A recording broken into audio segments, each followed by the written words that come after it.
نحمده ونصلي على رسوله الكريم اما بعد فاعوذ بالله من الشيطان الرجيم بسم الله الرحمن الرحيم رب اشرح لي صدري ويسر لي امري واحلل عقدة من لساني يفقهوا قولي۔ ناظرین، پروگرام اللہ کے خوبصورت نام کے ساتھ آپ کی خدمت میں حاضر ہیں۔ آج سے ہم انشاءاللہ العزیز اللہ سبحانہ وتعالی کے خوبصورت ناموں کے بارے میں جانیں گے۔ سوال یہ پیدا ہوتا ہے کہ اللہ سبحانہ وتعالی کے ناموں کے بارے میں جاننا کیوں ضروری ہے؟ جیسا کہ ہم سب جانتے ہیں کہ کسی کی پہچان کے لیے اس کا نام جاننا ضروری ہوتا ہے۔ عام روزمرہ زندگی میں بھی ہم دیکھتے ہیں کہ کسی بھی چیز کے ساتھ خوبصورت تعلق، خوبصورت معاملہ اور اس کی خوبصورت پہچان اسی وقت ہوتی ہے جب ہمیں اس کا نام معلوم ہوتا ہے۔ اللہ سبحانہ وتعالی نے آدم علیہ السلام کو پیدا کرنے کے بعد سب سے پہلے انہیں تمام چیزوں کے نام سکھائے تھے تاکہ جس دنیا میں وہ بھیجے جا رہے ہیں اس دنیا سے وہ صحیح طور پر فائدہ اٹھا سکیں۔ انسانوں میں سے بھی ہم کسی انسان کے ساتھ بہتر معاملہ اسی وقت کرتے ہیں جب ہم اس کو اچھی طرح پہچانتے ہیں۔ کسی بھی تعلق میں جتنی اچھی پہچان ہوتی ہے، دوسرے کی شخصیت کے بارے میں جتنا زیادہ ہم جانتے ہیں، اس کے ساتھ پھر اسی کے لیول اور اسی کے درجے کے مطابق ہم اس کے ساتھ معاملہ کرتے ہیں، اور پھر معاملے میں آسانی بھی ہوتی ہے، کام بھی آسان ہوتے ہیں اور زندگی خوشگوار ہوتی ہے۔ یہ تو تھا تعلق چیزوں کے ساتھ ہمارا یا انسانوں کے ساتھ۔ ہم پر سب سے بڑا حق ہمارے رب کا ہے، جس نے ہمیں پیدا کیا، جو ہمیں رزق دیتا ہے، جس کی طرف ہمیں واپس لوٹ کر جانا ہے۔ اس کے ساتھ ہمارا تعلق اسی وقت درست ہو سکتا ہے جب ہم اس کو پہچانتے ہوں، اور اس کی پہچان کے لیے اس کے ناموں کو جاننا، اس کی صفات کو جاننا بے حد ضروری ہے۔ اللہ سبحانہ وتعالی نے ہمیں اپنی عبادت کے لیے پیدا کیا ہے۔ اس عبادت کا حق اس وقت تک ادا ہی نہیں ہو سکتا جب تک ہم اپنے معبود کو، یعنی جس کی ہم عبادت کرتے ہیں، اس کو جانتے نہ ہوں۔ ہم اس پر ایمان رکھتے ہیں، لیکن ایمان اس وقت تک کامل نہیں ہو سکتا جب تک ہم اس کو جانتے نہ ہوں جس پر ہم ایمان رکھتے ہیں۔ تو اس لیے ہم سب کے لیے بے حد ضروری ہے کہ ہم اپنے خالق و مالک کو پہچانیں، اور اس کی پہچان کے لیے اس کے ناموں کو جاننا، اس کی صفات کو جاننا بے حد ضروری ہے۔ اللہ سبحانہ وتعالی پر ایمان، اس کے تقاضے اسی وقت پورے ہو سکتے ہیں جب ہم اس کی صفات کو جانیں۔ اللہ سبحانہ وتعالی پر ایمان کے جو ارکان ہیں، ان میں سے ایک اس کے وجود پر ایمان ہے، دوسرا اس کی ربوبیت پر ایمان ہے، تیسرے اس کے اسماء اور صفات پر ایمان ہے۔ یعنی ہم یہ جانیں کہ اللہ سبحانہ وتعالی کون ہے، ہم یہ جانیں کہ وہ کیسا رب ہے، ہم یہ جانیں کہ اس کے کیسے نام ہیں اور اس کی کیسی صفات ہیں۔ اور ویسے بھی جب ہم اس کو ایک مانتے ہیں، یعنی ہم اس کی توحید پر یقین رکھتے ہیں، تو یہ توحید بھی اس وقت تک صحیح معنوں میں اس کا حق ادا نہیں ہو سکتا جب تک کہ ہم اس کو پہچانتے نہ ہوں۔ خود اللہ سبحانہ وتعالی نے قرآن مجید میں اپنے بارے میں اپنی پہچان کرائی ہے۔ رسول اللہ صلی اللہ علیہ وسلم نے اللہ سبحانہ وتعالی کی پہچان مختلف ناموں کے ذریعے کروائی ہے۔ اللہ سبحانہ وتعالی فرماتے ہیں وَلِلَّهِ الْأَسْمَاءُ الْحُسْنَى فَادْعُوهُ بِهَا، اور اللہ کے لیے ہیں اچھے اچھے نام، تو اس کو ان ناموں کے ذریعے پکارو، اس سے دعا کرو۔ یعنی اگر ہم اس کے سامنے اپنی حاجات رکھیں گے تو کس طرح رکھیں گے؟ ظاہر ہے اس کو پکار کر، اور کس طرح پکاریں گے؟ اس کے ناموں کے ساتھ ہی۔ مثلا جب ہم بخشش چاہیں تو کیا کہیں گے؟ یا غفور اغفر لی، اے بہت زیادہ بخشش فرمانے والے تو مجھے بخش دے۔ اگر ہم اپنے لیے حفاظت اور پروٹیکشن چاہیں گے تو اس کے نام یا حفیظوں کے ساتھ پکاریں گے، اے حفاظت کرنے والے تو میری حفاظت فرما۔ جب ہم اپنے لیے رحمت چاہیں گے تو کیسے پکاریں گے؟ یا رحیم ارحمنی، اے رحمت فرمانے والے تو مجھ پر اپنی رحمت فرما۔ اسی طرح اس کے ناموں کے ساتھ اس کو پکارنا اس کی عبادت بھی ہے. اور عبادت کس طرح کہ ان ناموں کو جان کر پھر اس کے ساتھ جو ہمارا درست تعلق ہوگا اس کا حق ہم کس طرح ادا کریں گے. اس حق کو اپنے اوپر پہچاننا، اپنے بارے میں جاننا اور اس کے مطابق اس کے ساتھ معاملہ کرنا، یہ دراصل اس کی عبادت کا بہترین طریقہ ہے. مثلا جب ایک انسان گناہ کرتا ہے اور وہ اللہ سبحانہ وتعالیٰ کی طرف پلٹنا چاہتا ہے، معافی مانگنا چاہتا ہے، تو جب تک وہ یہ نہیں جانتا کہ اس کا رب بہت زیادہ معاف کرنے والا ہے، توبہ قبول کرنے والا ہے، تو وہ توبہ کس طرح کرے گا، کس قسم کی توبہ کرے گا. اسی طرح اگر انسان اپنی زبان سے اپنے رب کا ذکر کرتا ہے تو جب تک وہ یہ نہیں جانتا کہ رب سنتا ہے تو وہ ذکر کیوں کرے گا اور وہ کس قسم کا ذکر کرے گا. ہاں جب وہ جان لے گا کہ اس کا رب بہت زیادہ سننے والا ہے، وہ نہ صرف یہ کہ ہماری ظاہری آوازوں کو سنتا ہے بلکہ وہ ہمارے دل کے اندر اٹھنے والے خیالات تک اور اندر کی سسکیوں تک کو سنتا ہے. پھر اسی طرح جب ہم عام روزمرہ زندگی میں کوئی عمل کریں تو ہمارے اعمال کو چونکہ وہ دیکھتا ہے، تو اگر ہم یہ جانتے ہوں کہ وہ البصیر ہے، دیکھنے والا ہے، تو یقیناً ہمارا طرز عمل بدل جائے گا. اسی طرح اگر ہم یہ جانتے ہوں کہ وہ ہمارے دل کے اندر اٹھنے والے خیالات اور وسوسوں تک کو جانتا ہے تو یقیناً ہم اس کے اللطیف ہونے پر یقینی طور پر ایمان رکھیں گے. تو بہرحال اللہ سبحانہ وتعالیٰ کے ساتھ زندگی کے ہر معاملے میں، ہر لمحے میں، ہر موقع پر اسی وقت تعلق درست ہو سکتا ہے جب ہم اس کی مختلف صفات کو اس موقع کی مناسبت سے جانیں گے اور پہچانیں گے. پھر یہ بھی یاد رکھیے کہ اس علم کا حاصل کرنا تمام علوم سے زیادہ ضروری ہے، کیونکہ اللہ سبحانہ وتعالیٰ کا حق ہم پر سب سے زیادہ ہے اور اس کا حق ادا کرنے کے لیے اس کی پہچان ضروری ہے اور اس کی پہچان کے لیے علم حاصل کرنا ضروری ہے. قرآن مجید میں اللہ تعالیٰ فرماتے ہیں فَعْلَمْ أَنَّهُ لَا إِلَهَ إِلَّا هُ، جان لو کہ اس کے سوا کوئی الہ نہیں مگر وہی.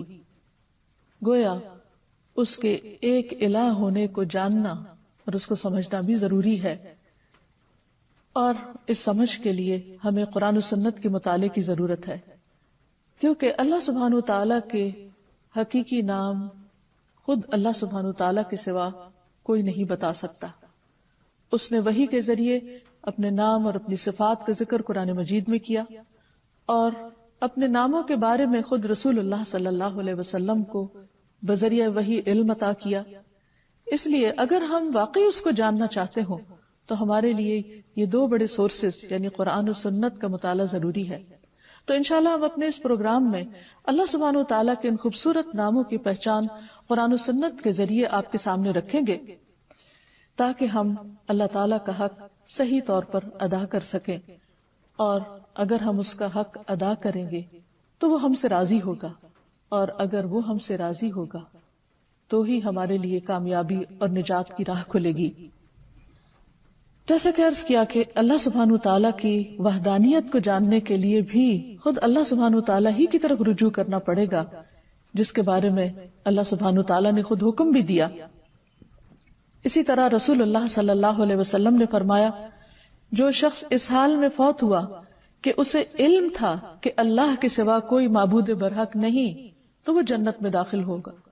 گویا جنت میں داخلے کے لیے بھی ضروری ہے کہ اس کے ایک ہونے کے بارے میں صحیح علم حاصل کیا جائے، اور اگر یہ علم ہوگا تو یقینی طور پر اس علم کے مطابق انسان کا عمل بھی بدلے گا، اور وہ ویسا ہی ہوگا عمل پھر جو رب کو راضی کرنے والا ہوگا.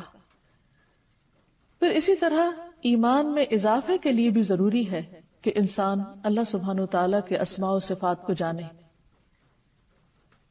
انسان کا ایمان جس درجے میں بڑھتا ہے اس کا عمل اسی درجے میں خوبصورت ہوتا ہے، کیونکہ اس کی پہچان جتنی زیادہ ہوگی، اس کا احساس دل میں جتنا زیادہ گہرا ہوگا، اسی اعتبار سے انسان کی عبادت کے اندر حلاوت پیدا ہوگی، اس میں لطف پیدا ہوگا، اور انسان دل و جان کے ساتھ دل کے نشاط اور سرور کے ساتھ اللہ سبحانہ تعالیٰ کے آگے جھکے گا. مثلاً عام طور پر ہم اس کی عبادت کرتے ہیں، نماز پڑھتے ہیں. بہت سے لوگوں کے لیے نماز ایک بہت بھاری کام ہوتی. کیوں؟ اس لیے کہ وہ رب کو جانتے ہی نہیں، وہ پہچانتے نہیں، وہ اس کی قدر نہیں پہچانتے. اس لیے نماز ان کے لیے بس ایک میکینیکل عمل ہوتی ہے، کچھ چند حرکات کا نام ہوتی، جس کو وہ اپنے روز مرہ کے اسکیجول میں سے وقت نکال کر اس مخصوص وقت میں اس کے حضور حاضر ہونے کو ایک بہت مشکل کام سمجھتے ہیں. لیکن جو انسان اللہ تعالیٰ کو پہچانتا ہو کہ وہ کون ہے، کتنی عظیم ہستی ہے، اور اس کی عظمت اس کے دل میں جاگزیں ہو جائے، تو پھر ہو نہیں سکتا کہ اس کا دل اس کی عبادت کی طرف کھینچا نہ چلا جاتا. کیونکہ یہ انسان کی عام کمزوری ہے کہ جس چیز کو بھی وہ اہمیت دیتا ہے، جس چیز کے اندر وہ اپنا فائدہ سمجھتا ہے، اس چیز کی طرف بغیر کسی کے کہے بھی کھنچتا چلا جاتا ہے، دوڑتا چلا جاتا ہے. مثلاً دنیا میں ہم دیکھتے ہیں کہ ہم انسان کو مال سے محبت ہے، تو جہاں اس کو معلوم ہوتا ہے کہ اسے مال حاصل ہوگا، وہ کسی کو کہنے کی ضرورت نہیں ہوتی، انسان خود دوڑ کر ان راستوں اور ان جگہوں پہ پہنچتا ہے جہاں سے اس کو مال حاصل ہوتا ہے. اسی طرح اگر کسی انسان کو دنیا کا کوئی علم چاہیے، کوئی ڈگری چاہیے، تو وہ پوری کوشش کرتا ہے کہ اسے کسی ایسی یونیورسٹی میں داخلہ ملے، کسی ایسی جگہ پر وہ چلا جائے کہ جہاں اس کی مرضی کے مطابق اسے علم حاصل ہو سکے. کسی کے کہنے پر اور کسی کے ابھارنے پر وہ اس طرف نہیں چلتا، بلکہ وہ خود اپنے دل کے شوق اور محبت کے ساتھ اور اپنی طلب اور تڑپ کے ساتھ اس راستے پر چلتا ہے. اسی طرح انسان کو دنیا میں جس بھی چیز کی چاہت ہوتی وہ اس کے لیے راہیں نکال لیتا ہے. تو جب انسان کو اللہ سبحانہ تعالیٰ کی پہچان ہو جاتی ہے تو پھر اللہ سبحانہ تعالیٰ کی طرف جانے اور اس کی عبادت کرنے اور اس کے آگے جھکنے میں انسان کو مشکل پیش نہیں آتی. حقیقت یہ ہے کہ اللہ کی پہچان دلوں کے اطمینان کا سبب ہے. اللہ کی پہچان روح کے تزکیے کا ذریعہ ہے. اللہ کی پہچان عبادت میں لطف کا ذریعہ ہے. اس لیے ان ناموں کو جاننا، اس کی صفات کو جاننا بے حد ضروری ہے. پھر یہ کہ ہم سب بحیثیت مسلمان یہ بات جانتے ہیں کہ اللہ تعالیٰ نے ہمیں اپنی عبادت کے لیے پیدا کیا ہے. قرآن مجید میں اللہ تعالیٰ فرماتے ہیں وَمَا خَلَقْتُ الْجِنَّ وَالْإِنسَ إِلَّا لِيَعْبُدُونَ، کہ میں نے جن و انس کو اپنی عبادت کے لیے پیدا کیا ہے. مجاہد کہتے ہیں کہ الا لیعبدون کا مطلب ہے الا لیعرفون، کہ وہ مجھے پہچانے. یعنی عبادت کی بھی اصل روح کیا ہے؟ اللہ کی پہچان.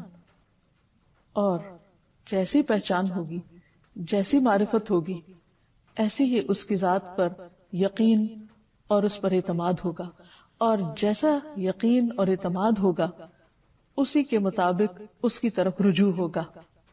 انسان کی زندگی میں مختلف طرح کے اتار چڑھاؤ آتے رہتے ہیں. کوئی بھی 2 دن ایک جیسے نہیں ہوتے. کبھی انسان کا دل خوش ہوتا ہے اور کبھی اداس ہوتا ہے، کبھی وہ کسی خوف کی حالت میں ہوتا ہے اور کبھی کسی غم کی حالت میں ہوتا ہے. اگر دیکھا جائے تو انسان کی زندگی کے کوئی بھی 2 دن برابر نہیں ہوتے. ایک دن اگر انسان خوش ہے تو دوسرے دن اداس ہوگا، ایک دن خوف کی حالت میں ہے تو دوسرے دن غم کی حالت میں. انسان کی یہ بدلتی ہوئی کیفیات بعض اوقات خود اس کے اپنے کنٹرول میں بھی نہیں ہوتی. ایسے میں انسان اپنے آپ کو انتہائی کمزور محسوس کرتا ہے اور اس کو کسی بڑے سہارے کی ضرورت ہوتی. عام طور پر انسان پھر کس کا سہارا لیتا ہے؟ اپنی کسی بھی ایسی تکلیف، مجبوری اور کمزوری کی حالت میں وہی جو اس کو سامنے نظر آتا ہے. حالانکہ اس سے بڑا سہارا موجود ہے، لیکن وہ اس کو جانتا نہیں، وہ اس کو پہچانتا نہیں. لیکن اگر انسان واقعی اللہ کی معرفت رکھتا ہو، اللہ کی پہچان رکھتا ہو، تو وہ صرف ظاہری سہاروں پر پورا بھروسہ کرنے کی بجائے حقیقی معنوں میں اس کا سہارا پکڑے جو کبھی بھی ٹوٹنے والا نہیں، کبھی بھی ختم ہونے والا نہیں. جب انسان اللہ کو پہچانتا ہے تو پھر اس کی دعا اس کے دل کی گہرائیوں سے نکلتی ہے، پورے یقین کے ساتھ. اور جو دعا جتنے یقین کے ساتھ انسان مانگتا ہے اس کی قبولیت کا درجہ اتنا زیادہ ہی بڑھ جاتا ہے. پھر اسی طرح اللہ سبحانہ تعالیٰ نے خود قرآن مجید میں ان ناموں کا واسطہ دے کر ان ناموں کے ذریعے دعا کرنے کے لیے کہا ہے، وَلِلَّهِ الْأَسْمَاءُ الْحُسْنَى فَادْعُوهُ بِهَا۔ لیکن یہ نام محض نام نہیں ہے۔ دنیا میں تو بہت سی چیزوں کے نام صرف نام ہوتے ہیں، وہ ان کی پہچان نہیں ہوتے۔ یہ نام چونکہ اس کی پہچان کا ذریعہ ہے، اسی لیے اللہ تعالیٰ فرماتے ہیں رب السماوات والارض وما بینہما فاعبدہ واصطبر لعبادتہ هل تعلم له سمیہ۔ رب ہے آسمانوں اور زمین کا اور ان دونوں کے درمیان کی چیزوں کا، سو اس کی عبادت کرو اور اس کی عبادت پر خوب جمے رہو۔ کیا تم اس کا کوئی ہم نام جانتے ہو؟ یعنی اس کے سوا کوئی اور ایسا ہے کہ جس سے تم دعا کرو گے، جس کو تم پکارو گے، جو حقیقی معنوں میں تمہاری مدد کر سکتا ہو، جو تکلیف کے وقت تمہاری تکلیف دور کر سکتا ہو، جو تمہارے دل کو تھام سکتا ہو؟ کوئی بھی تو اور نہیں، کیونکہ اس کے سوا باقی سب تو مخلوق ہیں، اور ساری مخلوق خالق کے مقابلے میں کمزور ہے۔ وہ جس نے بنایا اور وہ جو بنائے گئے دونوں برابر نہیں ہو سکتے۔ اس لیے انسان جب اللہ تعالیٰ کو پہچانتا ہے تو پھر حقیقی معنوں میں اس سے ٹوٹ کر دعا مانگتا ہے، اور اس طرح وہ اپنے حقیقی مطلوب کو پا لیتا ہے، اور حقیقی معنوں میں پھر اسے اللہ کی مدد بھی حاصل ہوتی ہے، جو انسان کے لیے نہ صرف اس دنیا میں بلکہ اس کی آخرت میں بھی بہت ضروری ہے، جب باقی سب سہارے ساتھ چھوڑ جائیں گے، جب اپنے قریبی پیارے عزیز رشتہ دار دوست بھی کام نہ آئیں گے، اس وقت وہی رب اکیلا ہم سب کا مددگار ہوگا، ان کا مددگار ہوگا جو آج دنیا میں اس سے صحیح طور پر تعلق قائم کرتے ہیں اور اپنی جلوتوں اور خلوتوں میں اس کو پکارتے ہیں، جس کے ساتھ ان کا تعلق صرف زبان کا تعلق نہیں ہوتا، حقیقی معنوں میں دل کا تعلق ہوتا ہے۔ ایسے لوگ دنیا میں چلتے پھرتے بظاہر دنیا کے کام کاج کرتے نظر آتے ہیں، لیکن اپنے رب کی پہچان کی وجہ سے دل میں ہر وقت اس رب کی محبت محسوس کرتے ہیں۔ رب کی محبت ہمارے دل کی غذا ہے، ہماری روح کی غذا ہے، ہمارے عمل کی طاقت ہے، اور ہمیں اس دنیا میں صحیح رستے پر چلنے میں مددگار ہے۔ وہ دل کی ایسی روشنی ہے جس کے بغیر صحیح اور غلط کا فرق معلوم نہیں ہو سکتا۔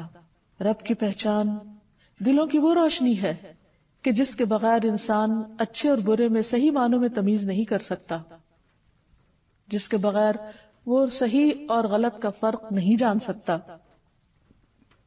اس لیے جب بندہ اپنے رب کو پہچانتا ہے تو پھر ہر غلطی کرنے کے بعد بھی اسی کی طرف لوٹتا ہے۔ ابو ہریرہ رضی اللہ عنہ کہتے ہیں کہ میں نے نبی صلی اللہ علیہ وسلم کو فرماتے ہوئے سنا ہے، ایک بندے نے بہت گناہ کیے اور کہا اے میرے رب میں نے گناہ کیا تو مجھے بخش دے۔ اللہ تعالیٰ فرماتا ہے میرا بندہ جانتا ہے کہ اس کا کوئی رب ہے، میرا بندہ جانتا ہے، اس کو معلوم ہے کہ اس کا کوئی رب ہے جو گناہوں کو معاف کرتا ہے اور گناہ کی وجہ سے سزا بھی دیتا ہے، میں نے اپنے بندے کو بخش دیا۔ پھر بندہ رکا رہا جتنا اللہ نے چاہا کہ وہ اس گناہ سے رکا رہے، اور پھر اس نے گناہ کر لیا، کیونکہ انسان کمزور ہے، پھر واپس وہیں جا گرتا ہے جہاں سے وہ اٹھتا ہے۔ پھر اس نے عرض کیا اے میرے رب تو مجھے معاف کر دے، میں نے دوبارہ گناہ کر لیا ہے، اے میرے رب مجھے بخش دے۔ اللہ تعالیٰ فرماتا ہے میرا بندہ جانتا ہے کہ اس کا کوئی رب ہے جو اس کا گناہ معاف کرتا ہے اور اس کے بدلے سزا بھی دیتا ہے، میں نے اپنے بندے کو بخش دیا۔ پھر وہ بندہ رکا رہا جب تک اللہ نے چاہا، اس گناہ سے رکا رہا اور پھر گناہ کر بیٹھا۔ پھر بندہ دوبارہ اللہ کے حضور پلٹتا ہے، کیونکہ وہ جانتا ہے کہ اس کا کوئی رب ہے جو گناہوں کو معاف بھی کرتا ہے اور گناہوں پر سزا بھی دیتا ہے۔ پھر وہ رب کو پکارتا ہے، رب اسے پھر بخش دیتا ہے۔ اللہ تعالیٰ فرماتا ہے میرا بندہ جانتا ہے اس کا رب ہے جو معاف کرتا ہے اور سزا بھی دیتا ہے، میں نے اپنے بندے کو 3 بار معاف کیا، بس اب جو چاہے عمل کرے، یعنی جتنی بار بھی وہ گناہ کرے گا، اگر وہ مجھے پہچان کر میری طرف پلٹے گا اور حقیقی معنوں میں شرمندگی کے ساتھ مجھ سے معافی مانگے گا، یہ جانتے ہوئے کہ میں معاف کر سکتا ہوں تو میں اس کو معاف کر دوں گا، اور اس کے بغیر چارہ بھی نہیں۔ یہ ہو نہیں سکتا کہ ہم بار بار غلطی نہ کریں، اور اگر ہم یہ نہ جانتے ہوں کہ ہمارا رب بار بار معاف کر سکتا ہے تو پھر انسان مایوس ہو جائے گا، اور اگر انسان مایوس ہو جائے تو پھر زندگی میں وہ آگے نہیں بڑھ سکتا، وہ ترقی نہیں کر سکتا۔ اس لیے بندے کے لیے یہ جاننا بہت ضروری ہے، اس دنیا اور آخرت کی بھلائی اور کامیابی، فلاح اور نجات کے لیے، کہ وہ اپنے رب کے اس صفت کو جانتا ہو کہ واقعی وہ بخشنے والا ہے۔ پھر اسی طرح جو شخص ان ناموں کو جان لے اس کے لیے جنت کی خوشخبری ہے۔ رسول اللہ صلی اللہ علیہ وسلم نے فرمایا، اللہ تعالیٰ کے 99 نام ہیں، ایک کم 100۔ جو شخص ان سب کو محفوظ رکھے گا وہ جنت میں داخل ہوگا۔ اللہ سبحانہ تعالیٰ کے ناموں کو جاننے اور اس کی پہچان کے بارے میں یہ بھی یاد رکھیے کہ ان ناموں کی پہچان صرف دنیا کی کامیابی کا ذریعہ ہی نہیں بلکہ آخرت میں جنت کے حصول کا ذریعہ بھی ہے، جس سے بڑی کوئی کامیابی ہے ہی نہیں۔ رسول اللہ صلی اللہ علیہ وسلم نے ارشاد فرمایا، اللہ تعالیٰ کے 99 نام ہیں، یعنی ایک کم 100۔ جو شخص ان سب کو محفوظ رکھے گا وہ جنت میں داخل ہوگا۔ یہ صحیح بخاری کی روایت ہے۔ اسی طرح صحیح مسلم کی روایت ہے، اس میں ابو ہریرہ ہی روایت کرتے ہیں کہ رسول اللہ صلی اللہ علیہ وسلم نے فرمایا، اللہ تعالیٰ کے 99 نام ہیں، جس نے انہیں محفوظ کیا وہ جنت میں داخل ہوگا، اور بلا شبہ اللہ وتر ہے اور وتر کو پسند کرتا ہے۔ اس کا کیا مطلب ہے؟ من احصاها دخل الجنہ، جس نے ان ناموں کو شمار کیا وہ جنت میں داخل ہوگا، یعنی ان ناموں کا احاطہ کرنے کی کوشش کی، ان ناموں کے معنی کو جانا، ان کے تقاضے کے مطابق عمل کیا، اور پھر ان کی بنا پر اپنے رب، اپنے خالق و مالک کے ساتھ اپنے تعلق کو درست کیا، اور ان ناموں کے تقاضے کے مطابق اپنے اعمال کو تبدیل کیا، تو ایسا شخص اللہ سبحانہ وتعالیٰ کی رحمت کا مستحق ہوگا۔ ابن القیم رحمہ اللہ کہتے ہیں کہ اللہ کے اسماء کو گن کر محفوظ رکھنے کے کچھ مرتبے ہیں، کچھ درجے ہیں۔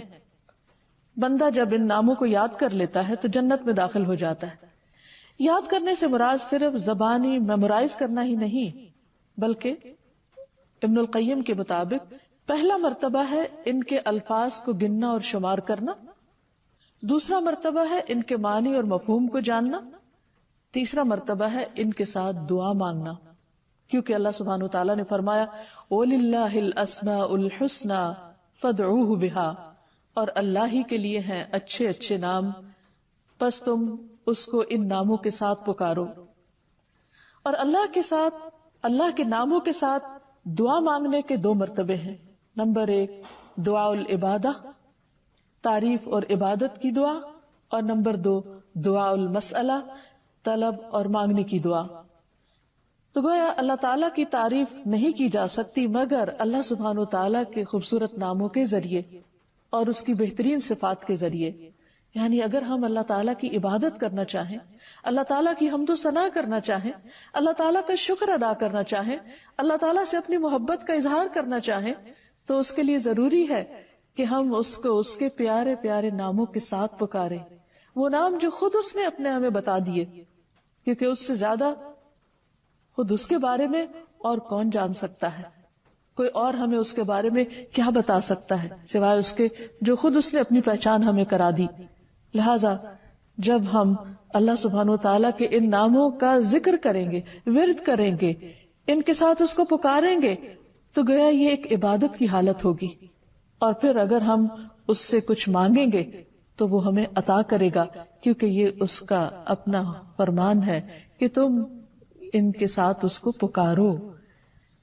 اور یہاں یہ بات بھی پھر یاد رہے کہ یہ نام خود اس نے ہمیں بتائے ہیں، لہذا ان ناموں کی مناسبت کے ساتھ اپنی حاجات پیش کرنا، اس سے سوال کرنا، اس سے دعا مانگنا اس کو پسند ہے۔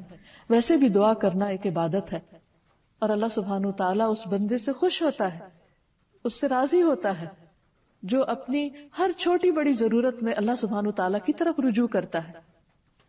اور اس میں بندے کے لیے عین سعادت ہے، خوش قسمتی ہے کہ اللہ نے اپنے بندوں کو اپنا ہی محتاج کیا، جو ان کا حقیقی مالک ہے اور ان کو سب کچھ دینے پر قادر ہے، انہیں دوسری مخلوقات کے تابع نہیں کیا۔ باقی مخلوقات درخت ہوں یا پتھر ہوں، زمین ہو یا آسمان ہو، ستارے ہوں یا چاند ہوں، یہ سب تو انسان کی خدمت میں لگے ہوئے ہیں۔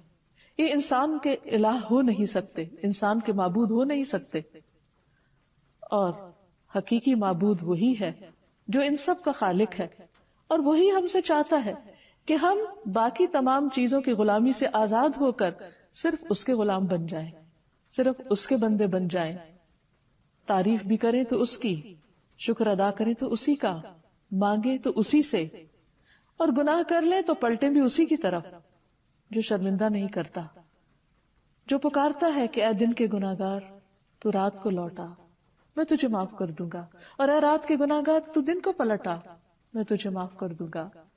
اگر تیرے گناہ آسمان کے کناروں تک پہنچ جائیں تو میں اتنی ہی مغفرت کے ساتھ تجھے ملوں گا اور میں تجھے معاف کر دوں گا۔ وہ ہمارا اپنا رب ہے، وہ تمام بندوں اور تمام مخلوق سے زیادہ ہم سے محبت کرنے والا ہے۔ ہماری نجات اسی کے دامن میں ہے، اسی کی طرف رجوع کرنے میں ہے۔ لہذا یہ نام جہاں عبادت کا ذریعہ ہے، وہاں مانگنے کا ذریعہ ہے، دعا کا ذریعہ ہے، لہذا اس سے مانگتے رہنا چاہیے۔ اور پھر اس معاملے میں ایک احتیاط بھی ضروری ہے، اور وہ یہ کہ اللہ سبحانہ وتعالیٰ کو صرف وہی نام دیے جائیں گے جو اس نے خود ہمیں بتائے۔ ہم اپنی طرف سے اس کا کوئی نام نہیں رکھ سکتے، اور نہ ہی ہمیں اس کی اجازت ہے کہ ہم اس کے ناموں میں الحاد کریں، درست راستے سے ہٹیں۔ یعنی جو نام اللہ سبحانہ وتعالیٰ نے یا اللہ سبحانہ وتعالیٰ نے اپنے حبیب محمد صلی اللہ علیہ وسلم کے ذریعے ہمیں بتائے ہیں، اس کے علاوہ ہم اپنی طرف سے اس کے کوئی نام نہیں رکھ سکتے۔ مثلا ہم یہ جانتے ہیں کہ اللہ سبحانہ وتعالیٰ شفا دیتے ہیں، لیکن ہم اللہ سبحانہ وتعالیٰ کا نام ڈاکٹر نہیں رکھ سکتے، وہ نام انسانوں کے لیے۔ تو وہ نام جو عام طور پر ہم نے انسانوں کے لیے رکھے ہیں یا انسانوں کی جو صفات ہیں، وہ اللہ سبحانہ وتعالیٰ کو زیبا نہیں ہے۔ اس لیے اس معاملے میں بہت احتیاط کی بھی ضرورت ہے، اور ہمیں اس معاملے میں کتاب و سنت سے آگے نہیں بڑھنا۔ اور پھر اللہ سبحانہ وتعالیٰ کو مخلوق سے تشبیہ نہیں دینی، کیونکہ اللہ سبحانہ وتعالیٰ ان سب سے اعلیٰ و افضل ہے، اس لیے اس کی جو صفات ہیں اسی کے ساتھ خاص ہیں، اور جو اس کی صفات ہے وہ اسی کو زیبا ہے، اور اس میں کسی بھی قسم کی تحریف جائز نہیں، کسی بھی قسم کی تشبیہ جائز نہیں، کسی بھی قسم کی تمثیل جائز نہیں۔ یعنی ہم یہ نہیں کہیں گے کہ اللہ تعالیٰ سنتا ہے جیسے بندے سنتے ہیں، نعوذ باللہ، ایسا نہیں کہہ سکتے۔ اسی طرح یہ بھی نہیں کہ وہ کیسے سنتا ہے یہ ہمیں نہیں معلوم، نہ اس نے ہمیں بتایا ہے۔ ہمارا بس یہ یقین ہونا چاہیے کہ اس نے ہمیں بتایا ہے کہ وہ سنتا ہے تو بس سنتا ہے، کیسے کا جواب ہمیں نہیں معلوم۔ اسی طرح اس کے ناموں میں کمی اور کوتاہی بھی درست نہیں۔ ہمارا ایمان ہے اس پر، وہ ویسا ہی ہے جیسا اس نے ہمیں بتایا ہے کہ وہ ہے۔ بہرحال یہ بات ہمیشہ ہمارے ذہن میں رہے کہ اللہ سبحانہ وتعالیٰ کے نام اور اس کی صفات جن کا ہم آئندہ ذکر پڑھیں گے، سنیں گے، کریں گے، وہ صرف اسی کے لیے خاص ہیں، اسے مخلوق کے ساتھ تشبیہ نہیں دی جا سکتی۔ قرآن مجید میں اللہ تعالیٰ فرماتے ہیں لَيْسَ كَمِثْلِهِ شَيْءٌ وَهُوَ السَّمِيعُ الْبَصِيرُ، کہ اس کی مثال کی طرح بھی کوئی مثال نہیں، کوئی چیز اس جیسی نہیں۔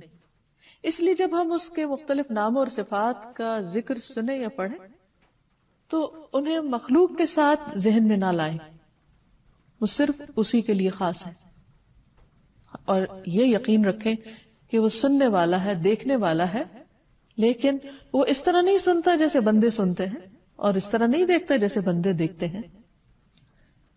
تو یہاں چلتے ہوئے یہ بات بھی ذہن میں رہے کہ اللہ سبحانہ تعالیٰ کے ناموں اور صفات کو جاننے کے لیے کچھ قواعد، کچھ طریقے اور کچھ اصول ہیں جن کو ذہن میں رکھنا ضروری ہے۔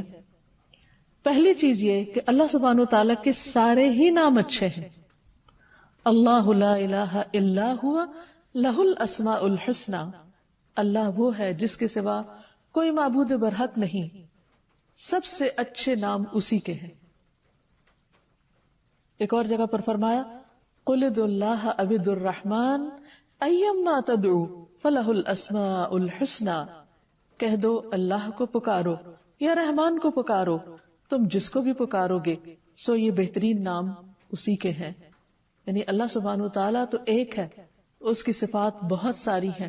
جس بھی صفت کے ذریعے، جس بھی نام کے ذریعے اس کو پکارو گے تو اصل میں پکارنا تو اسی کو ہے. ایک اور جگہ پر فرمایا هو اللہ الخالق البارئ المصور لہ الاسماء الحسنى یسبح لہ ما فی السماوات والارض وہو العزیز الحکیم.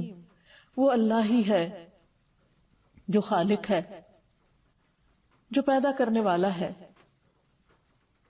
تصویر گری کرنے والا ہے، اسی کے ہیں اچھے اچھے نام. زمین و آسمان کی ہر چیز اس کی تسبیح بیان کر رہی ہے، اس کی پاکی بیان کر رہی ہے، اور وہ زبردست ہے، حکمت والا ہے. اس لیے قرآن مجید کی جتنی آیات میں اللہ سبحانہ وتعالیٰ کے ناموں کا ذکر آتا ہے، اس کی صفات کا ذکر آتا ہے، وہاں حسنہ کا لفظ ساتھ ہی آتا ہے.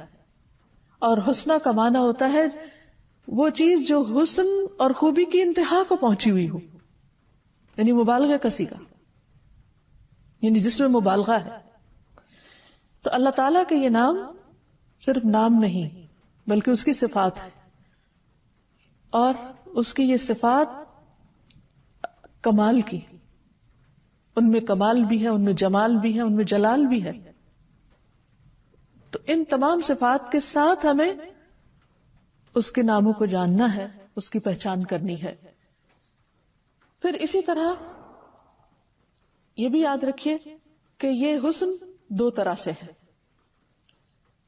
ایک تو یہ کہ یہ اپنی جگہ یہ الفاظ بڑے خوبصورت ہیں جن کے ذریعے یہ صفات ہمیں معلوم ہوتی ہیں، اور دوسرے سے اعتبار سے کہ ایک نام کو جب دوسرے نام کے ساتھ ملا کر ذکر کیا جاتا ہے تو بعض اوقات بظاہر دیکھنے میں وہ دو بالکل مختلف صفات ہوتی ہیں، لیکن وہ دو جب اکٹھی آتی ہیں تو ان کے اندر ایک اور ہی خوبصورتی اور ایک زبردست حسن پیدا ہو جاتا ہے، جس کے انشاءاللہ آئندہ ہم تفصیلات پڑھیں گے.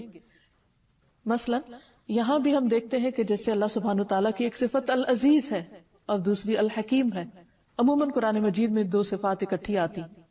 العزیز کا معنی ہے زبردست یا غلبے والا، جس میں قوت کا اظہار پایا جاتا ہے، اور دوسری طرف الحکیم حکمت والا، وزڈم والا. یعنی اللہ سبحانہ وتعالی جہاں قوت، اقتدار، غلبے اور جبروت کے مالک ہیں، وہاں دوسری طرف وہ بہت حکمت والے ہیں.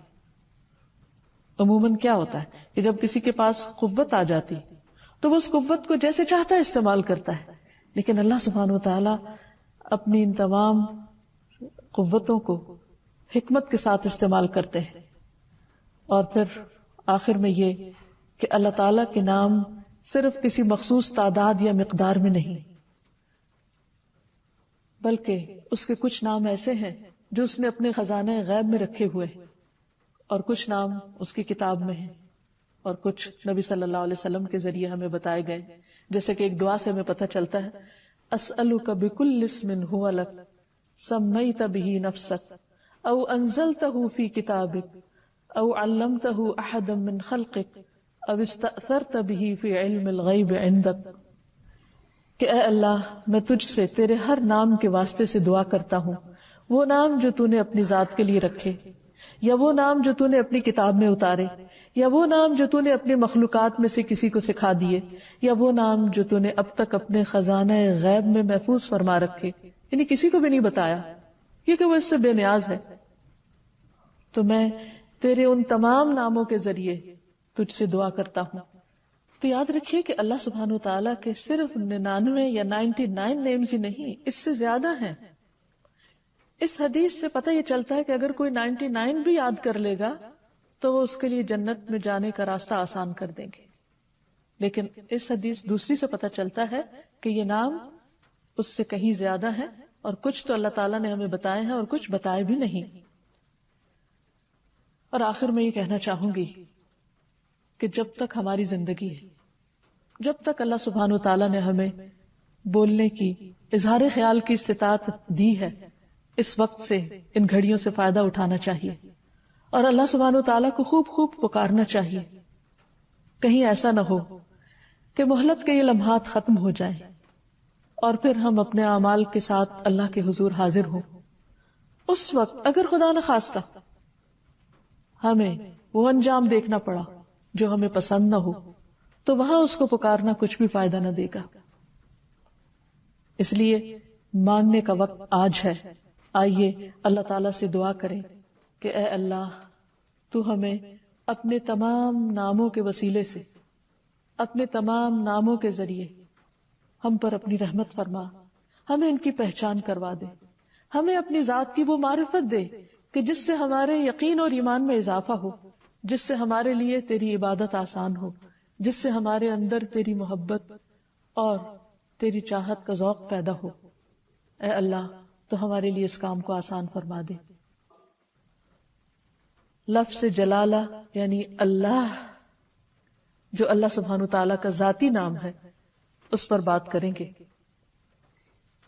قرآن مجید میں اللہ سبحانہ تعالیٰ نے اپنا تعارف خود اللہ کے نام کے ساتھ کروایا ہے، اور اس کے لیے اس کا بہترین تعارف آیت الکرسی میں ہوا ہے.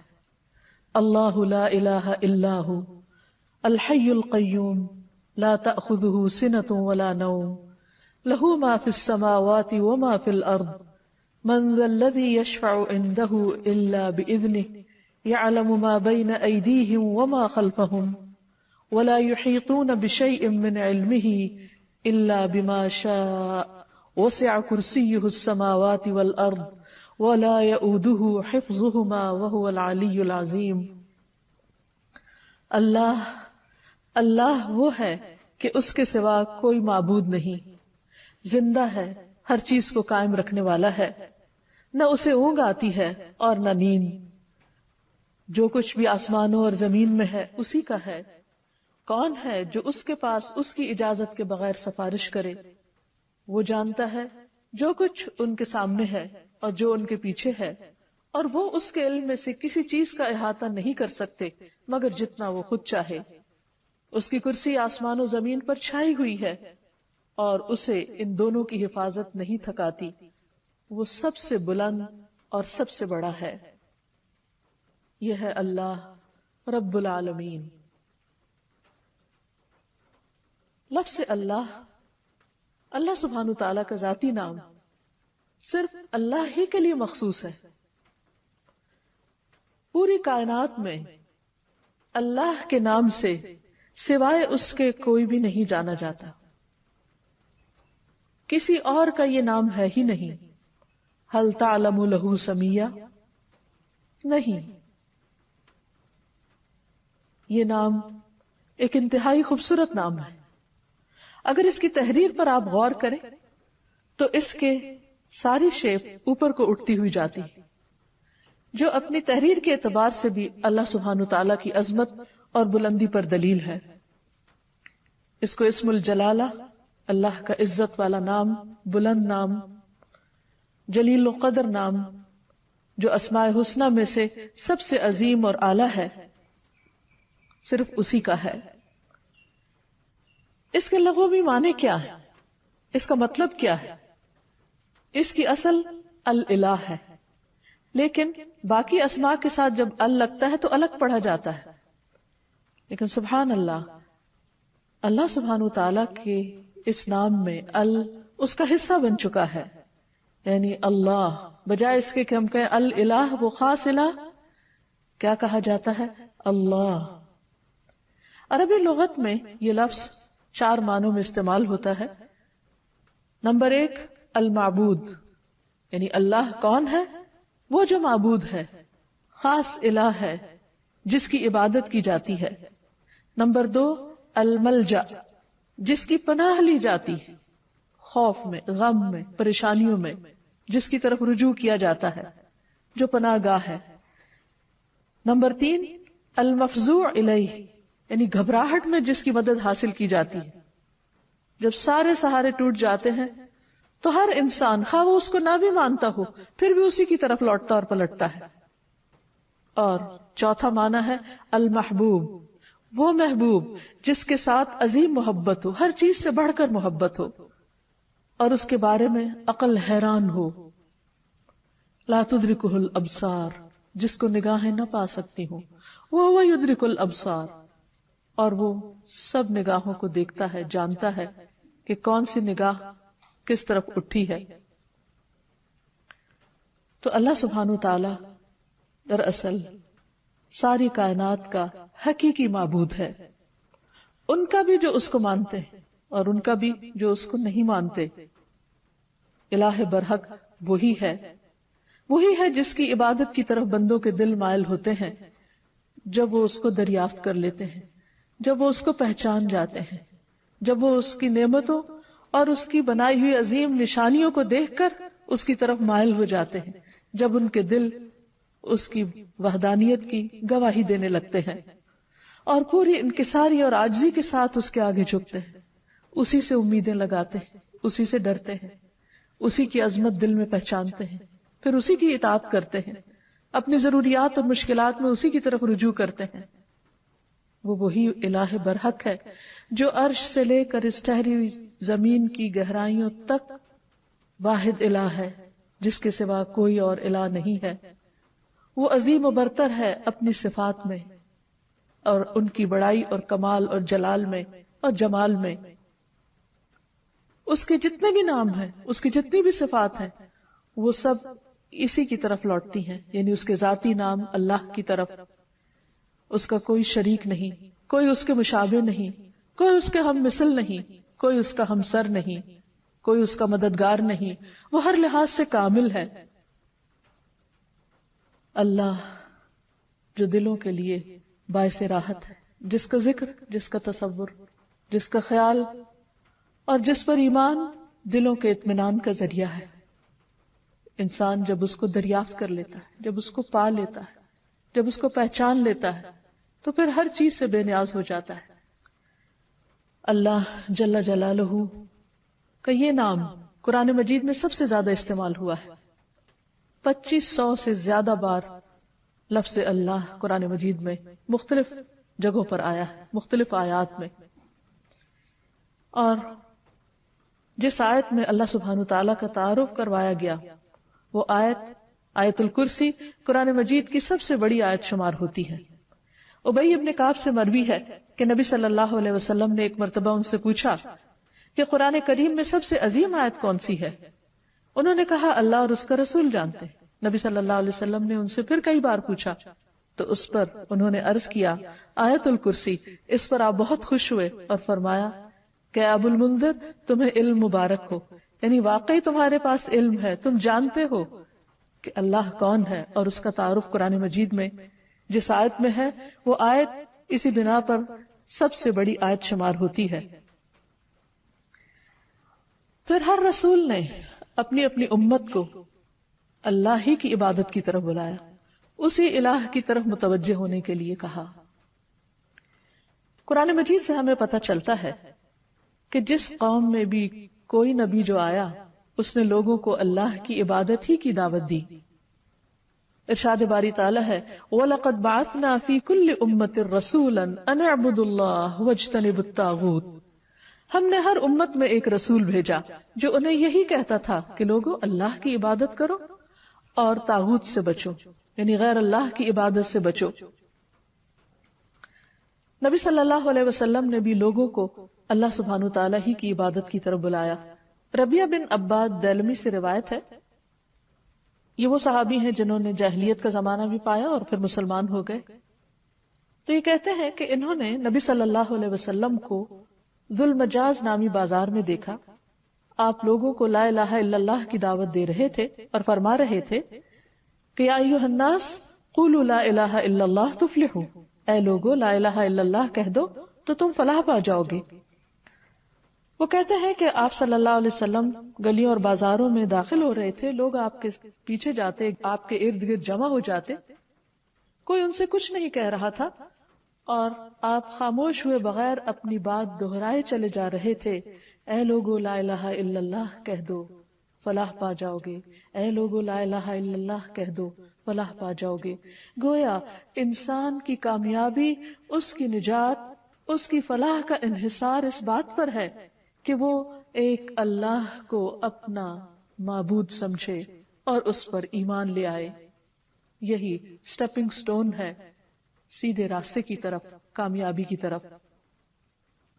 اسی طرح بلحجیم قبیلہ کے ایک آدمی سے روایت ہے، وہ کہتے ہیں کہ میں نے پوچھا، اے اللہ کے رسول صلی اللہ علیہ وسلم، آپ کن چیزوں کی طرف دعوت دیتے ہیں؟ یعنی آپ کی دعوت کیا ہے؟ آپ لوگوں کے لیے کیا میسج لے کر آئے؟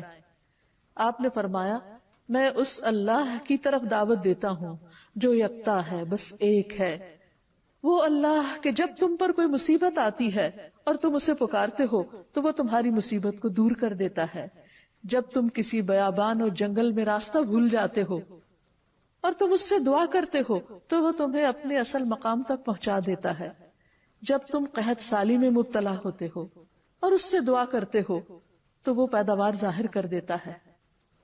تو اس سے پتہ یہ چلتا ہے کہ ہر انسان کے اندر اللہ کی ایک ضرورت موجود ہے. جب وہ دیکھتا ہے کہ اس کے آس پاس کے سب سہارے گم ہو گئے ہیں تو وہ اس ہستی کو پکارتا ہے جس نے اس کو پیدا کیا اور جس نے اس کے ساتھ ضروریات رکھی اور ان ضروریات کو پورا کرنے کا انتظام بھی فرمایا. انسان اپنی فطرت میں اپنے رب کو پہچانتا ہے، لیکن اس کا ماحول اس کو مختلف طرح کے اندھیروں میں رکھ کر اس رب سے دور کر دیتا ہے. رسول اللہ صلی اللہ علیہ وسلم نے دراصل لوگوں کو انہی اندھیروں سے نکالا. من الظلمات الی النور، من الظلمات الی النور، اندھیروں سے روشنی کی راہ دکھائی اور انہیں اپنے رب کے ساتھ جوڑا. پھر یہ کہ لفظ اللہ کے کچھ خصائص بھی ہیں. اس لفظ کی سب سے پہلی خصوصیت ہے کہ یہ اللہ سبحانہ وتعالی کا اسم اعظم ہے. امام غزالی کہتے ہیں کہ جان لو کہ یہ نام 99 ناموں میں سب سے زیادہ عظیم ہے، کیونکہ یہ اس ذات الہیہ پر دلالت کرتا ہے جو تمام صفات الہیہ کو جمع کرنے والی ہے. یہ اس ذات کا نام ہے جس کی ساری صفات ہیں، یہاں تک کہ کوئی بھی صفت اس سے جدا نہیں ہوتی، یعنی باقی ساری صفات اسی کی ہیں، یعنی اللہ سبحانہ وتعالی کی. پھر ہم دیکھتے ہیں کہ یہ نام ہر حدیث میں وارد ہوا. نبی صلی اللہ علیہ وسلم کی جتنی بھی حدیثیں ان کے شروع میں ہر جگہ آتا ہے قال رسول اللہ صلی اللہ علیہ وسلم یا عن النبی صلی اللہ علیہ وسلم. تو حدیث کا جتنا بھی ذخیرہ ہے، جتنا بھی خزانہ ہے، اس میں سے ہر حدیث میں اللہ سبحانہ وتعالی کا نام آتا ہے، اسی کی طرف نسبت جاتی ہے. پھر اسی طرح تمام اسماء حسنہ کی نسبت اللہ کی طرف ہے. وَلِلَّهِ الْأَسْمَاءُ الْحُسْنَى، اور اللہ ہی کے لیے ہیں سارے اچھے اچھے نام. فَادْعُوهُ بِهَا، بس تم اس کو ان ناموں کے ساتھ پکارو. یعنی کیسے کہا جاتا ہے؟ اللہ کون ہے؟ وہ جو الرحمن، الرحیم، القدوس، السلام ہے. یعنی یہ سب اللہ کے نام ہے. یہ نہیں کہا جاتا کہ اللہ الرحمن کا نام ہے یا اللہ العزیز کا نام ہے. نہیں، العزیز اور الرحمن دراصل اللہ سبحانہ وتعالی کے نام ہیں یا اس کی صفات ہیں. پھر یہ ہے کہ یہ نام سب سے زیادہ پکارا جاتا ہے. مصنون دعاؤں کو اگر ہم دیکھیں، نبی صلی اللہ علیہ وسلم نے اللہ سبحانہ وتعالی کو جن ناموں سے پکارا ان میں سب سے زیادہ یہی نام آتا ہے اللہم کے ساتھ. خود درود شریف کا آغاز بھی اللہم کے ساتھ ہوتا ہے. تو اللہ ہے، اللہ تو میم آخر میں جو مشدد ہے، یہ کیا چیز ہے؟ یہ دراصل عربی کا قاعدہ ہے، شروع میں یا کا لفظ لگانے کی بجائے آخر میں میم کا مطلب ہے یہاں پر یا. جیسے ہم کہتے ہیں یا اللہ، تو اسی طرح اللہم کا مطلب ہے اے اللہ. حسن بصری کہتے ہیں اے اللہ دعاؤں کے مرکز. جب مانگنے والا کہتا ہے یا اللہ میں تجھ سے سوال کرتا ہوں، گویا وہ یہ کہتا ہے کہ میں اس اللہ سے دعا کرتا ہوں جس کے سب اچھے اچھے نام ہیں اور جس کے بلند نام اور بلند صفات ہیں. پھر یہ بھی یاد رکھیے کہ مخلوق میں سے کسی کے اندر آج تک جرأت نہیں ہوئی کہ وہ اپنا یا کسی اور کا نام اللہ رکھ دے. اللہ سبحانہ وتعالی نے سب کی زبانیں پکڑ رکھی کہ یہ نام اس کے سوا کوئی اور رکھ ہی نہیں سکتا، یہ صرف اسی کی خصوصیت ہے. اور پھر یہ کہ تمام امتیں اس نام سے متعارف ہیں، کوئی اس نام کا انکار نہیں کرتی. پھر اسی طرح ہم دیکھتے ہیں کہ ہماری نماز کے ہر ایکشن میں یہ نام لیا جاتا ہے. مثلا نماز کا آغاز ہوتا ہے تکبیر تحریمہ سے، آغاز میں پہلا لفظ ہی کیا ہے؟ اللہ اکبر، اللہ سب سے بڑا ہے. پھر دعا استفتاح ہے، اس میں آتا ہے سبحانک اللہم و بحمدک، اللہ کا نام ہے. رکوع میں ہم جو دعائیں مانگتے ہیں ان میں سے دعا ہے سبحانک اللہم ربنا و بحمدک. پھر قوما میں جب کھڑے ہوتے ہیں سمع اللہ لمن حمدہ. پھر سجدے میں جاتے ہیں تو کہتے ہیں اللہم لک سجدت، اے اللہ میں نے تیرے لیے سجدہ کیا. پھر تشہد کی دعاؤں میں سے ہے اللہم اغفر لی ما قدمت وما اخرت وما اسررت وما اعلنت، اے اللہ مجھے بخش دے جو بھی میں نے پہلے گناہ کیے، جو بعد میں کیے، جو چھپ کے کیے اور جو ظاہری طور پر کیے. پھر نماز کے اختتام کس پر ہوتا ہے؟ السلام علیکم ورحمۃ اللہ، اس میں بھی اللہ کا نام لیا جاتا ہے. تو گویا پورا دن ہم اس کی تکرار کرتے رہتے ہیں، نمازوں کے اندر بھی اور نمازوں کے باہر بھی. دن کا آغاز ایک مسلمان کس طرح کرتا ہے؟ سب سے پہلے دعا مانگتا ہے الحمدللہ الذی احیانا بعدما اماتنا. گویا آنکھ کھلتے ہی پہلا لفظ جو اس کی زبان پر آتا ہے وہ اللہ کے شکر کا ہے، الحمدللہ. پھر اسی طرح مختلف کام کاج کرتے ہوئے اگر چھینک آ جاتی ہے تو الحمدللہ. کسی اچھی چیز کو دیکھتا ہے انسان تو سبحان اللہ، اللہ کی قدرت یاد آتی ہے. پھر کسی چیز پر حیران ہوتا ہے کہتا ہے ماشاء اللہ. پھر اسی طرح کوئی گناہ ہو جاتا ہے تو کہتا ہے استغفر اللہ. بلندی کی طرف چڑھنے لگتا ہے تو کہتا ہے اللہ اکبر. نیچے کو اترنے لگتا ہے تو کہتا ہے سبحان اللہ. پھر اسی طرح دن کے سارے کام کاج کرتے ہوئے جب رات کو سونے لگتا ہے تو دائیں طرف لیٹتے ہوئے اپنا دائیں ہاتھ اپنے دائیں گال کے نیچے رکھ کر اپنے رب کو پکارتا ہے اللہم بسمک اموت و احیا. پھر اسی طرح اس نام کی کچھ اور خصوصیات ہیں، اور وہ یہ کہ عربی میں قسم کے لیے جو تا استعمال ہوتی ہے وہ صرف اسی نام پر وارد ہوتی، تاللہ. پھر اسی طرح اس لفظ کا خاصہ یہ ہے کہ الحمد کا استعمال صرف اللہ کے ساتھ ہوتا ہے. یہ نہیں ہوتا الحمد الرحمن، الحمد للرحمن یا الحمد للرحیم، نہیں، الحمد للہ. اسی طرح باقی بھی بہت سے جب ہم دعائیں اللہ تعالیٰ سے مانگتے ہیں یا اللہ تعالیٰ کی تعریف بیان کرتے ہیں تو لفظ اللہ ہی کے ساتھ کر رہے ہوتے ہیں. پھر اس نام کی بہت سی برکات بھی ہیں، یعنی یہ صرف ایسا نہیں کہ صرف ایک نام ہے، بلکہ یہ ہماری روح اور ہمارے دل کی زندگی ہے. جب ہم تکلیف میں ہوتے ہیں، جب ہم کسی بھی طرح تنہا محسوس کرتے ہیں تو یہ نام ہمارے اندر سے تنہائی کا احساس ختم کر دیتا ہے. اللہ سبحانہ وتعالیٰ کا یہ نام یعنی اللہ جو اس کا ذاتی نام ہے، یہ صرف ایک نام ہی نہیں، اس کی بہت سی برکات بھی ہیں، اس کے بہت سے فائدے ہیں. یہ صرف اس کا نام نہیں، یہ اس کی پہچان بھی ہے، اور یہ ہماری دل، روح اور جان کی زندگی ہے. ہم جب تنہا ہوتے ہیں تو جو ہی اس کا نام لیتے ہیں یوں لگتا ہے کوئی تنہائی نہیں. جب خوف زدہ ہوتے ہیں اور اس کو پکارتے ہیں تو لگتا ہے کوئی خوف نہیں. ایک دم دلوں کو قرار آ جاتا ہے، تسکین مل جاتی ہے. اگر انسان تکلیف کے وقت بسم اللہ کہتا ہے تو اس کی تکلیف دور ہو جاتی ہے. حضرت جابر کہتے ہیں کہ جب غزوہ احد میں طلحہ رضی اللہ عنہ کی انگلی کٹی تو انہوں نے سی کہا، جیسے عام طور پر ہمارا ریاکشن ہوتا ہے. تو رسول اللہ صلی اللہ علیہ وسلم نے فرمایا اگر تم اس وقت بسم اللہ کہتے یعنی سی کرنے کی بجائے اللہ کے نام کو یاد کرتے تو فرشتے تمہیں اٹھا لیتے اس حال میں کہ لوگ تمہیں دیکھ رہے ہوتے. یعنی اتنی قوت ہے اس نام کے اندر. پھر اسی طرح ہم ہر کام کے شروع میں بھی بسم اللہ پڑھتے ہیں اور اس سے اس کام میں برکت ہو جاتی. مثلا کھانا کھاتے وقت اگر کھانا بسم اللہ سے شروع کیا جائے تو اس کھانے میں برکت ہو جاتی.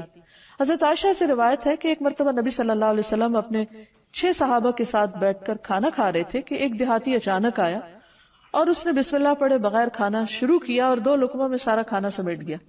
تو آپ صلی اللہ علیہ وسلم نے فرمایا اگر یہ بسم اللہ پڑھ لیتا تو تم سب کو یہ کھانا کفایت کر جاتا. یعنی اگر بسم اللہ سے یہ آغاز کرتا تو 6 میں اگر 7واں بھی شامل ہو جاتا تو سب کی بھوک دور ہو جاتی. اور اس موقع پر آپ نے یہ تعلیم دی کہ جب تم میں سے کوئی شخص کھانا کھائے تو اسے اس پر بسم اللہ پڑھ لینی چاہیے، اور اگر وہ شروع میں بسم اللہ بھول جائے تو یاد آنے پر بسم اللہ اولہ و آخرہ پڑھ لیا کرے۔ وحشی بن حرب اپنے والد سے اور وہ ان کے دادا سے روایت کرتے ہیں کہ ایک مرتبہ ایک شخص نے کہا کہ ہم کھانا تو کھاتے ہیں لیکن ہماری بھوک ختم نہیں ہوتی۔ آپ نے فرمایا شاید تم الگ الگ کھاتے ہو، تو تم اکٹھے ہو کر کھایا کرو، مل کر کھایا کرو، اور کھانے کے وقت بسم اللہ پڑھ لیا کرو، اس طرح اللہ تعالیٰ تمہارے کھانے میں برکت ڈال دے گا۔ پھر اسی طرح بسم اللہ پڑھنا شیاطین کو دور کر دیتا ہے، شیطان سے محفوظ کر دیتا ہے۔ حضرت انس کہتے ہیں کہ رسول اللہ صلی اللہ علیہ وسلم نے فرمایا جنوں کی آنکھوں اور انسانوں کی شرمگاہوں کا پردہ یہ ہے کہ جب کوئی اپنے کپڑے اتارے یعنی جسے نہانے وغیرہ کے لیے تو بسم اللہ پڑھ لے، یعنی اس وقت بھی اگر اللہ کا نام لے تو ہر ایک سے وہ محفوظ ہو جائے گا۔ ویسے تو لباس اتار دے انسان تو اس کا ستر کھل جاتا ہے، لیکن اگر بسم اللہ پڑھتا ہے تو وہ مخلوق جو اس وقت وہاں ہو سکتی ہے موجود، اس سے بھی اس کا ستر ہو جاتا ہے۔ پھر اسی طرح نبی صلی اللہ علیہ وسلم کا طریقہ یہ تھا کہ رات کو جب سونے لگتے تو اپنا بستر جھاڑتے وقت بھی بسم اللہ پڑھا کرتے تھے۔ ابو ہریرہ کہتے ہیں کہ رسول اللہ صلی اللہ علیہ وسلم نے فرمایا جب تم میں سے کوئی اپنے بستر پر جائے تو اپنے تہبند کے پلو سے یعنی اس کا ایک کونا پکڑے اور اس سے اپنے بستر کو جھاڑے اور ساتھ بسم اللہ پڑھے، کیونکہ وہ نہیں جانتا کہ کون اس کے بعد اس کے بستر پر آیا، ہو سکتا ہے کوئی ایذا دینے والا، تکلیف دینے والا کیڑا مکوڑا ہو۔ تو جب اللہ کا نام لیا جائے گا تو کوئی چیز اس کو رات سوتے وقت نقصان نہیں دے گی۔ لیکن اس کے برعکس جب کوئی شخص اللہ کا نام نہیں لیتا تو پھر وہ کئی قسم کے نقصان اٹھا سکتا ہے۔ مثلا کھانے میں اگر بسم اللہ نہیں پڑھی تو وہ چیز شیطان کا رزق بن سکتی ہے۔ ابن عباس کہتے ہیں رسول اللہ صلی اللہ علیہ وسلم نے فرمایا کہ ابلیس نے کہا اے رب تو نے اپنے ساری مخلوق کا رزق واضح طور پر بتا دیا ہے، تو میرا رزق کہاں ہے، میں کیا کھاؤں گا؟ فرمایا ہر وہ چیز جس پر میرا نام نہ لیا جائے وہ تمہارا رزق ہے۔ تو اس سے آپ اندازہ لگائیے کہ ہم جب کھانے پر اللہ کا نام نہیں پڑھتے تو یہ معمولی سی بات نہیں ہے، ہم دراصل اپنا ہی کھانا اپنے دشمن کو کھلا رہے ہوتے ہیں۔ پھر اسی طرح جب انسان گھر میں داخل ہوتا ہے تو گھر میں داخل ہوتے وقت اگر اللہ کا نام نہیں لیتا اور کھانا کھاتے وقت اللہ کا نام نہیں لیتا تو شیطان کہتا ہے کہ آج اس گھر میں تمہارے لیے کھانا بھی ہے اور رات گزارنے کی جگہ بھی ہے۔ لیکن اگر بسم اللہ پڑھتا ہے انسان تو وہ کہتا ہے کہ آج اس گھر میں نہ کھانا ہے اور نہ تمہاری رات گزارنے کی جگہ ہے۔ پھر اسی طرح جس مجلس میں اللہ کا نام نہ لیا جائے وہ مجلس قیامت کے دن انسان کے لیے حسرت کا باعث بنے گی۔ رسول اللہ صلی اللہ علیہ وسلم نے فرمایا جو لوگ کسی جگہ پر مجلس کریں لیکن اس میں اللہ کا ذکر نہ کریں وہ ان کے لیے قیامت کے دن حسرت کا باعث ہوگی، اور جو آدمی کسی راستے پر چلتے ہوئے اللہ کا ذکر نہ کرے وہ چلنا بھی قیامت کے دن اس کے لیے حسرت کا باعث ہوگا۔ جو آدمی اپنے بستر پر آئے لیکن اللہ کا نام نہ لے وہ اس بستر پر آنا بھی اس کے لیے باعث حسرت ہوگا۔ یعنی زندگی میں کوئی بھی کام کاج کرتے وقت جب اس کام کاج میں اللہ کا ذکر نہیں ہوتا، اللہ کی یاد نہیں ہوتی، اللہ کا نام نہیں ہوتا تو قیامت کے دن ایسے سارے اعمال انسان کے لیے حسرت و یاس کا ذریعہ بن جائیں گے، کیونکہ جس کام کو انسان بسم اللہ پڑھ کر شروع کرتا ہے وہ کام اس کے لیے عبادت ہو جاتا ہے۔ کھانا کھانا بظاہر صرف دنیا کا ایک کام ہے، یعنی دنیاوی کام ہے، بظاہر دیکھنے میں کوئی عبادت نہیں ہے، لیکن صرف بسم اللہ پڑھ کر جب آغاز کرتا ہے انسان تو وہ سارا کھانے کا عمل اس کے لیے عبادت بن جاتا ہے۔ اللہ کا نام لے کر انسان اپنے بستر میں جاتا ہے تو وہ سونا عبادت بن جاتا ہے۔ وہ واک کر رہا ہے، اللہ کا ذکر کر رہا ہے، گھر سے نکلتا ہے بسم اللہ توکلت علی اللہ پڑھتا ہے، وہ گھر سے نکلنا اس کے لیے عبادت بن جاتا ہے اور اس کو شیاطین کے شر اور دیگر شر سے محفوظ رکھنے کا ذریعہ بن جاتا ہے۔ اللہ سبحانہ وتعالی نے مختلف چیزوں کے ساتھ اپنے اس نام کو رکھ کر انہیں شرف اور عزت بھی بخشا ہے۔ مثلا بیت اللہ، اللہ کا گھر، یہ نہیں کہ اللہ تعالیٰ وہاں رہتے ہیں لیکن اس گھر کو عزت اور شرف بخشی اپنے نام کی طرف نسبت دے کر۔ پھر اسی طرح آپ نے فرمایا نبی صلی اللہ علیہ وسلم نے کہ 3 لوگ اللہ کے وفد ہیں، یعنی اللہ تعالیٰ ان کو اپنا وفد کہتے ہیں، اپنا ڈیلیگیشن، غازی، حج کرنے والا اور عمرہ کرنے والا، ان کو بھی اللہ سبحانہ تعالیٰ نے عزت اور شرف بخشی اپنے نام کے ساتھ۔ پھر اسی طرح کچھ لوگوں کو اللہ تعالیٰ نے اہل اللہ کہا ہے، یعنی اللہ کے اہل، انس رضی اللہ عنہ سے مروی ہے کہ رسول اللہ صلی اللہ علیہ وسلم نے فرمایا لوگوں میں سے کچھ اہل اللہ ہوتے ہیں. آپ نے پوچھا اہل اللہ کون لوگ ہوتے ہیں؟ فرمایا اہل قرآن. اہل قرآن ہی اہل اللہ اور اس کے خاص لوگ ہیں. یعنی قرآن پڑھنے والوں کو اللہ سبحانہ تعالیٰ نے عزت اور شرف بخشی. پھر اسی طرح مساجد اللہ قرآن مجید میں آتا ہے، اللہ کی مسجدیں. پھر کچھ لوگوں کو اللہ کے پڑوسی کہا گیا. رسول اللہ صلی اللہ علیہ وسلم نے فرمایا اللہ تعالیٰ قیامت کے دن اعلان کریں گے میرے پڑوسی کہاں ہیں، میرے پڑوسی کہاں ہیں. فرشتے پوچھیں گے اے رب کسے زیب دیتا ہے کہ وہ تیرے پڑوس میں آئے، تیرا پڑوسی بنے. اللہ تعالیٰ فرمائے گا مساجد کو آباد کرنے والے کہاں ہیں. یعنی مسجد کو اللہ نے اپنا گھر کہا اور مسجد کی خدمت کرنے والے کو اپنا پڑوسی کہا. پھر اسی طرح جو لوگ اللہ کے دین کی خدمت کریں، اس کی مدد کریں، ان کو اللہ تعالیٰ نے انصار اللہ کہا اور اس کے لیے دعوت عام بھی دی. یا ایھا الذین آمنوا کونوا انصار اللہ، اے لوگو جو ایمان لائے ہو اللہ کے مددگار بن جاؤ. پھر اسی طرح قوم سمود کی اونٹنی کو جو خاص نشانی کے طور پر ظاہر ہوئی اس کو ناقۃ اللہ، اللہ کی اونٹنی کہا. اور حقیقت یہ ہے کہ اللہ کے نزدیک بندوں کے ناموں میں سے بھی جو پسندیدہ نام ہیں ان میں سے ایک عبداللہ اور دوسرے عبد الرحمن ہیں، جیسے کہ نبی صلی اللہ علیہ وسلم نے ہمیں تعلیم دی ہے. جب ایک بندہ اس نام کے ساتھ اللہ کو پکارتا ہے تو اس کی دعا سنی جاتی ہے، اس کی دعا قبول ہوتی ہے. اور اس کے بارے میں ہم دیکھتے ہیں کہ رسول اللہ صلی اللہ علیہ وسلم کی اکثر دعائیں اسی نام کے ساتھ شروع ہوتی تھی. آپ صلی اللہ علیہ وسلم ہر نئے مسلمان ہونے والے کو جو دعا سکھایا کرتے تھے اللہم اغفر لی ورحمنی واہدنی وارزقنی، اے اللہ تو مجھے معاف کر دے، اے اللہ تو مجھ پر رحم فرما اور مجھے ہدایت دے اور مجھے رزق عطا فرما. پھر اسی نام کے ذریعے جب آپ صلی اللہ علیہ وسلم اللہ کے راستے میں نکلتے، جہاد پر جاتے، تو آپ اسی نام کے ذریعے اللہ تعالیٰ سے مدد چاہتے. زندگی میں انسان پر بہت سی مشکلات اور بہت سی تکلیفیں آتی رہتی. ایسے میں بعض اوقات انسان ڈپریشن کا شکار ہو جاتا ہے، اسے یہ نہیں پتا چلتا کہ اب وہ کیا کرے. لیکن اس کا حل نبی صلی اللہ علیہ وسلم نے ہمیں بتایا ہے. حضرت اسماء بنت امیس کہتی ہیں کہ مجھ سے رسول اللہ صلی اللہ علیہ وسلم نے فرمایا کیا میں تمہیں ایسے کلمات بتاؤں کہ جن کو پڑھنے سے غم اور پریشانی دور ہو جاتی ہے، اور وہ ہے اللہ اللہ ربی لا اشرک بہ شیئا، اللہ اللہ ہی میرا رب ہے، میں اس کے ساتھ کسی کو شریک نہیں کرتا. جب انسان کثرت سے اس کی تکرار کرتا ہے تو بڑے سے بڑا رنج اور غم دور ہو جاتا ہے، کیونکہ نبی صلی اللہ علیہ وسلم نے جو بھی ہمیں تعلیم دی ہے وہ دراصل اللہ سبحانہ تعالیٰ ہی نے آپ کو دی تھی، اور اسی کی روشنی میں آپ نے وہ تمام چیزیں ہمیں سکھائیں. اسی طرح حضرت یعقوب علیہ السلام پر جب بہت غم آیا بیٹے کی جدائی کا تو انہوں نے بندوں سے شکوہ شکایت نہیں کی، بلکہ کیا کہا انما اشکو بثی وحزنی الی اللہ، انما اشکو بے شک میں شکوہ کرتا ہوں، بثی وحزنی اپنے رنج و غم کا، الی اللہ صرف اللہ کی طرف. اور حقیقت یہ ہے کہ جب انسان ایسی حالت میں اللہ کی طرف رجوع کرتا ہے تو اللہ سبحانہ وتعالیٰ اپنے غیب کے خزانوں سے اس کی مدد کرتا ہے اور اس کو تنہا نہیں چھوڑتا، اس کو تھام لیتا ہے.